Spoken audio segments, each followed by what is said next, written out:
Hey, what is up, everybody? Hope you guys are having a great weekend. It has been a while since I've actually uploaded a video to YouTube. Some of the last videos I uploaded, I was letting you guys know that I'm actually going to be moving to Arizona. Well, since then, I did actually get permission from my work to actually move to Arizona. Surprisingly, COVID had a little something to do with that. As you guys are aware, a lot of people actually work remote.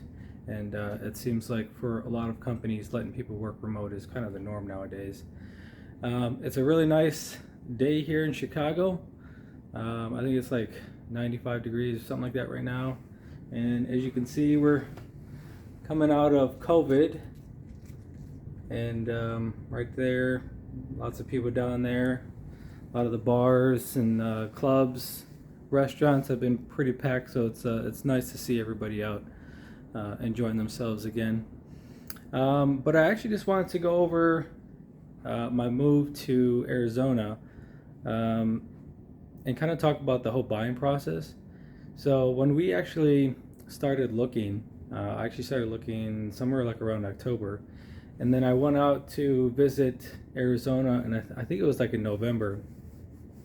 And at the time when I was out there, like it certainly seemed like some of the activity there had actually picked up in terms of people looking for homes.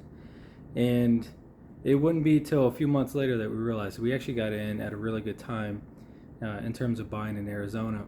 And the reason why is that when I actually got out there, they actually started doing lot bidding, which when we were kind of driving around talking to some of the other realtors and some of the other salespeople from different home builders, they were also unaware that Pulte had started doing lot bidding, and we're in June of 2021, and it seems like I think all of the home builders in Arizona are now doing lot bidding. So it's definitely the norm nowadays, which is kind of unfortunate.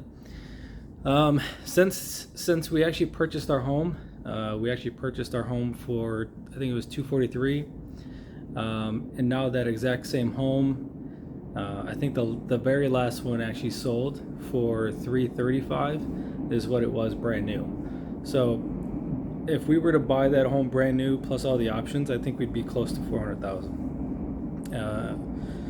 And I think we bought ours for like 305 or 309 or something like that. So we definitely got in at the right time. Obviously, it would have been nicer to buy, probably 2017, 2018, because that's when Arizona prices were pretty low. Like you could buy our exact same house probably for like mid twos. Can't do that anymore. Yeah, so the buying process from Pulte so far, other than the whole lot bidding thing that kind of took place in November, has been really great. We still haven't moved into our house yet, so obviously that's probably going to be another video, especially if we find any deficiencies once we do the walkthrough. But so far, the entire buying process has been great with Pulte. Our salesman, who's based in Arizona, he's originally from Illinois. He actually moved out to Arizona many years ago. But anytime I sent him an email, he was very quick to follow up, which was amazing, especially if you consider just how many people are buying homes out in Arizona. I'm sure, like if you're a realtor or a sales consultant, that it's probably extremely hard to keep up with the amount of people that are trying to get a hold of you and get information from you. So the fact that my sales consultant responded back to my emails either within a few hours or the next day is pretty amazing. We are using Pulte Mortgage, and I am using a VA home loan. So being able to do those two things together so far has been pretty seamless. Pulte Mortgage, at the time when we purchased, one of the incentives was that they would pay the closing cost, which is a really nice incentive, especially if you consider that when we bought, it was definitely a seller's market. So sellers don't have, or I should say builders don't have to be giving any type of incentives right now at the moment, but the fact that they covered closing costs, which is nice. We also got a couple of other incentives when we purchased the house as well, and I think the total incentive was like 5,000. So if you add up the cost of the closing costs that they're going to cover plus um, the incentives that they gave us, I think it was like a total of 14,000. Which, again, in a seller's market where there's not too many incentives being offered, which is really nice. So that obviously saved a ton of money because some of those incentives were to get a discount on some of the upgrades, which is really nice. And then obviously I didn't have to go to the closing with any closing costs. The communication from Pulte Mortgage has been great. Our I don't know if they're called loan officers, but there's actually two people that get assigned to you from Pulte. One of them is like a loan consultant, I think is what his title is, and then there's kind of like, I don't want to say assistant because that's kind of rude, but there's another person that kind of helps out if you have any questions with your loan. But both of them, anytime I had any questions about the process, were really quick to respond. So that's been great. One thing to note is that when you do get your pre-approval, and they give you this like, what your rate is going to be. Mine at the time was like 2.75, and as you know, rates can fluctuate. They fluctuate daily, but then also in terms of any type of inflation fears or if people get kind of scared about the economy, it can actually greatly affect the mortgage rates. And that's kind of what happened. Like, it seemed like as soon as January hit, people started getting freaked out about the economy.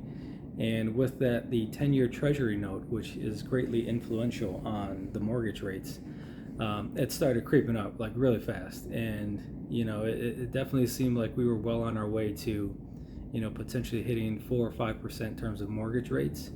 But luckily, since then, a lot of those inflationary fears have kind of subsided a little bit. And, luckily the mortgage rates kind of stayed low.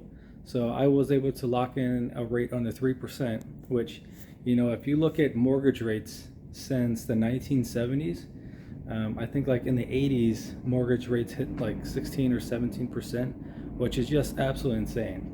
I have no idea how my parents were able to buy a house back in the 80s, but just absolutely amazing. And now if you got great credit, you can get it under 3%. If you bought or closed, I should say, I think in November or December of 2020, that you were definitely probably like 2.5% in terms of interest rate, which is just, it's insane, especially if you consider that somebody's going to give you a loan for 30 years at only 2.5% interest rate. That's pretty wild. I mean, that's a long time to get your money back. But I'm really happy that I locked in that rate. The difference between 2.5% and 4% in terms of what your mortgage payment is, I think it's a few $100s. So being able to lock in that rate was extremely beneficial. We are locked in with our mortgage rate, and then in a couple of weeks I'll actually fly down to Arizona, sign some paperwork, hopefully. Nowadays, there are so many closings that there is always a possibility that this could be delayed. But just keep our fingers crossed, hope for the best. And then, if something does come up, we can always just readjust and maybe stay down there for a few more days. And then on the 22nd is actually when I officially pick up my keys, and I'm really excited.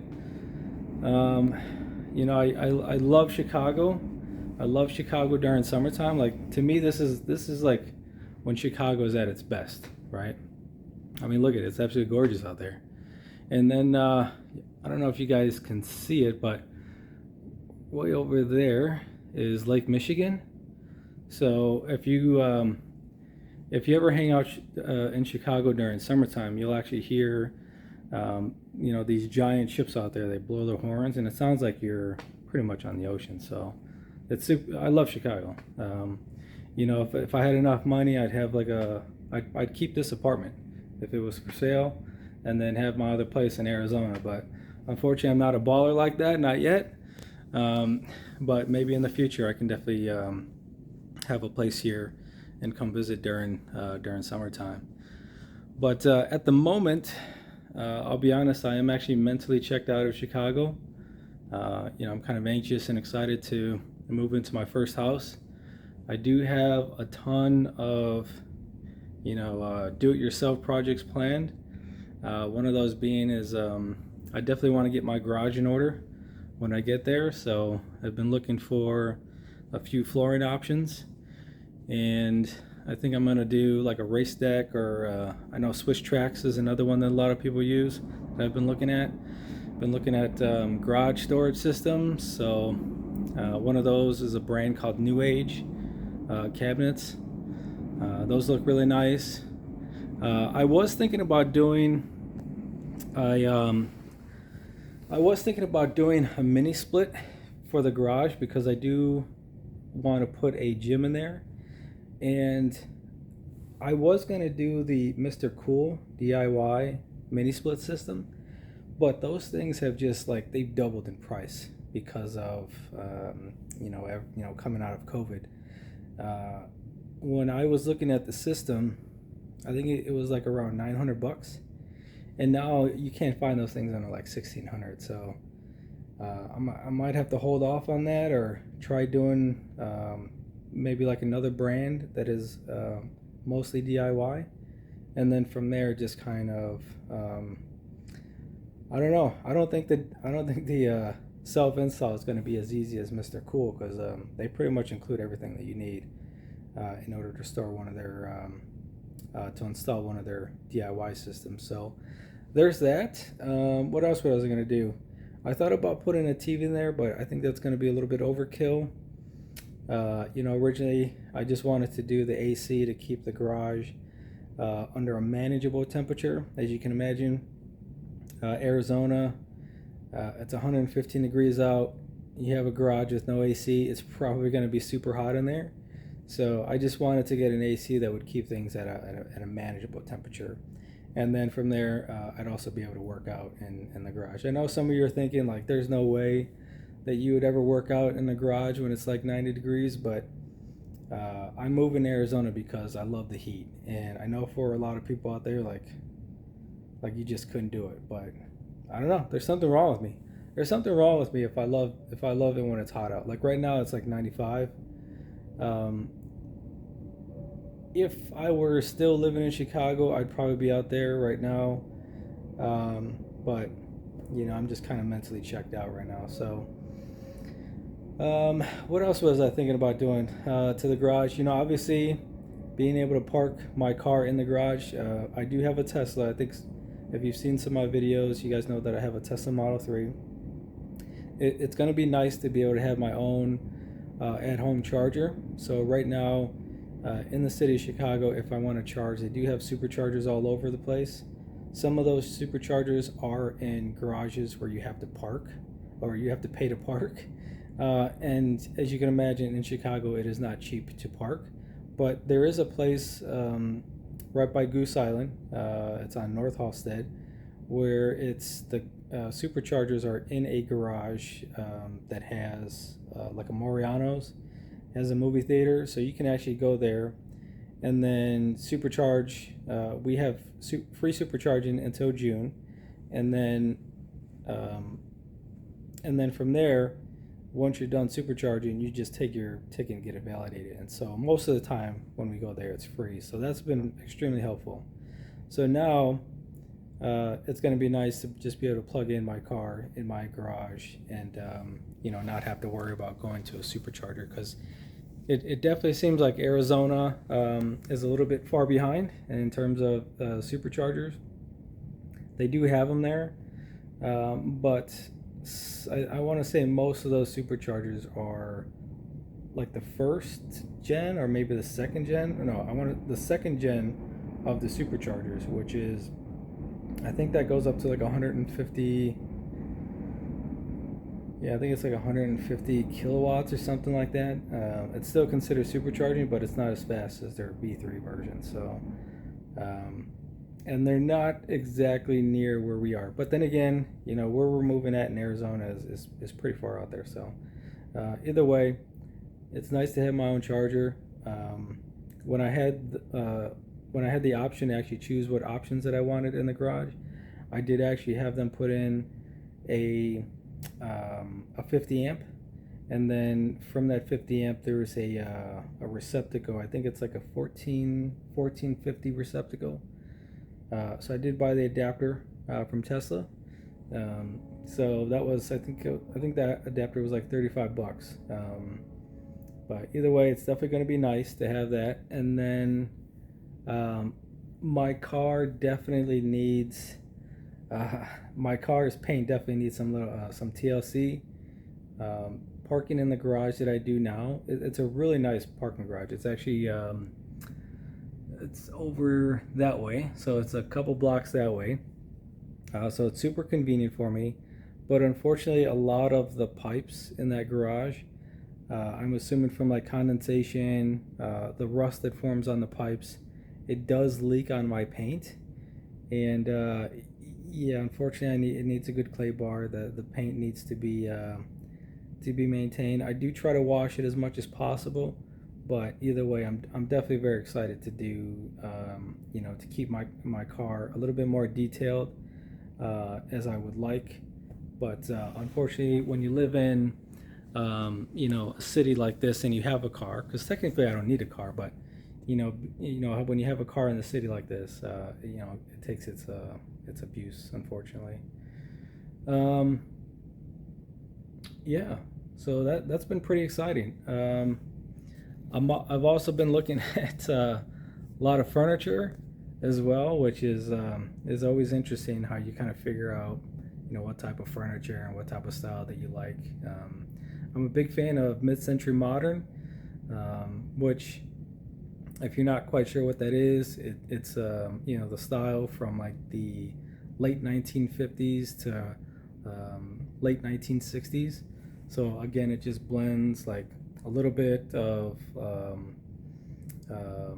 like sci-fi modern type designs with classical old school designs, and then you get kick-ass furniture that I don't know, seems very inspired by Star Trek, which again was a show from the 60s. But so there's that. That's been pretty exciting. I know it's kind of weird, but I've actually enjoyed looking at furniture and kind of figuring out how I want the house designed.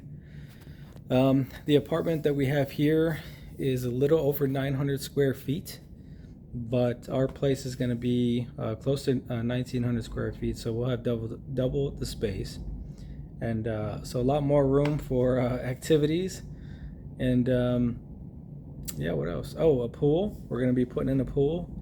That wasn't originally on our radar, but it was something that my girlfriend wanted to do. So that should be pretty exciting. Pool construction right now at the moment, it is very much delayed. They're booked up for quite a while. So once we move in, we don't expect pool construction to start for a few months. If anything, we're actually kind of hoping that it's completed by next summer. So definitely a long process. There's a lot of people out there that are putting in pools, and pool cost itself doubled. Earlier in the video when I was telling you guys that if we had moved to Arizona in 2017, 2018, our exact same house with our options probably would have been about mid-2. The pool that we purchased probably would have been probably about 20,000, 25,000, and now that exact same pool is close to 50,000. So the cost has gone up, and COVID certainly hasn't helped anything at all. It seems like everywhere you go, if you want to buy something, there seems like there's this COVID tax on top of that, right? Which is like a thanks for coming out of COVID tax. Here's an extra 20% tack down to what you're trying to buy, and it's everywhere. Like even if you go out to Chicago, it just seems like every restaurant and bar has just increased their their costs for everything. Chicago was expensive before COVID, but it's pretty expensive now. Yeah, like I think I think if you want like tacos, for example, right? Tacos always just seem like be like they were that cheap kind of food that you can get, very satisfying. But now, like if you go out and get a taco or something like that, it's like $6, $7 for one. Like what the hell? Like what kind of taco is this, right? This has got like organic. Was it growing on the freaking moon or some weird shit? But yeah, that's just the way things are going, man. What else? What else do I have going on? Just all about Arizona, really, man. Just getting mentally ready to leave and head to Arizona. None of my family's out there, so it's just going to be me, which, is going to be interesting. Yeah, everybody keeps saying that I'm going to be homesick, but who knows? It's possible. I've lived in Illinois my entire life. I've gone and traveled and lived other places for a short little bit of time when I was in the Army, but yeah, for the most part, I've lived in Illinois my entire life. But Arizona is also one of those places where you get the best of both worlds. So where we're going to live in southern Arizona, it's a lot more of a desert environment, but when you go up north, you get a lot more woodland areas up there. So there's a place up there called Flagstaff. I haven't had the chance to visit it yet, but Flagstaff is one of those places that has all four seasons. It's way up in the mountains, and they have a fall, they have a winter, they have a spring, they have a summer. So it definitely seems like a lot of people will go up to Flagstaff to kind of get away from the Arizona heat, which again, I guess we'll figure out if we're one of those people. But what's also really cool about Flagstaff is we were watching a YouTube channel. They actually have a ski resort up there that streams 24 hours a day, and it actually snowed up there like a couple of weeks ago. So I thought that would be super cool that you could be in Phoenix or Scottsdale. It's 95 degrees, 100 degrees out, and you can go up to Flagstaff for a couple of days, go skiing, and then you're right back into the heat. To me, that seems like a dream come true. You know what I mean? Like you have the best of both worlds. So I'm really looking forward to Arizona. I'm looking forward to moving. I'm not looking forward to driving because we are going to be driving, but I'm very much looking forward to getting settled, exploring, getting the house in order. Yeah, just kind of, I guess you could say, start the new chapter. My Chicago chapter, I think, was really good. Obviously, I got my start here working for a tech company, which has completely changed how I'm living my life. And I'm gonna get to continue to work for my company as well. They're actually gonna obviously let me work remote. So it's pretty sweet. And who knows? Obviously, I don't think Arizona is gonna be my permanent place forever, especially with the way climate change seems to be affecting the southwestern part of the United States. Like with Florida, or not Florida, but California going through its drought. Arizona, I think for the first time in their history, actually had to cut back on water supplies, but it certainly seems like they've done a really great job over the past few decades of kind of prepping for this. So we'll see how things go. I don't have any short-term concerns about water in Arizona. No concerns whatsoever. But who knows where things are going to be 30, 40 years from now. So I definitely think that there's a strong possibility that I will end up coming back to Illinois at some time. Hopefully by then the state kind of has its finances figured out. But anyway, I think this is enough rambling. I'll show you guys P-Dog. There's P-Dog snoozing. He unfortunately hurt his back a few days ago. He's got that's called IVDD, which just means that he's got a slip disc. He's got a bad back. He's about 10 years old now, and it's actually kind of cool. But here, I'll show you guys real quick. We actually started giving him laser therapy, which you can also go to the vet and do these. These are about $50 each treatment. They have a much fancier device. And what it does, turn it on real quick, just does that. And you leave it on his, you kind of move it around his back for about 15 minutes. And it helps promote healing. And, a couple of weeks ago, this little guy, unfortunately, after he hurt his back, he wasn't doing so well. He was he didn't want to be touched. He would whine if you picked him up the wrong way, and he couldn't walk. We had to carry him everywhere. So it's good to see him, walking around again. He's doing much better. We did have to, while he was there, unfortunately, they did find that he had a heart murmur, and if I can show him real quick, buddy, as you can see, they shaved this area right here. This way they could do the scan for him.